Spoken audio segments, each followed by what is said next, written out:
ইন্দোনেশিয়ার পশ্চিম জাভা প্রদেশে একটি বাস নিয়ন্ত্রণ হারিয়ে মোটরসাইকেলকে ধাক্কা দিলে অন্তত ১১ জন নিহত হয়, আহত আরও অন্তত ৫৩ জন।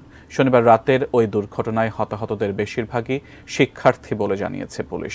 বাসটিতে ডেপোকের একটি উচ্চ বিদ্যালয়ের অন্তত ৬১ জন শিক্ষার্থী ও শিক্ষক ছিল। রাজধানী জাকার্তার বাইরে বান্দুএংয়ের পাহাড়ি রিসোর্টে বেড়াতে গিয়েছিলেন তারা।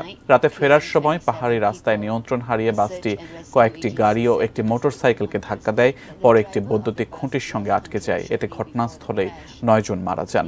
হাসপাতালে নেওয়ার পর মারা যান আরও ২ জন।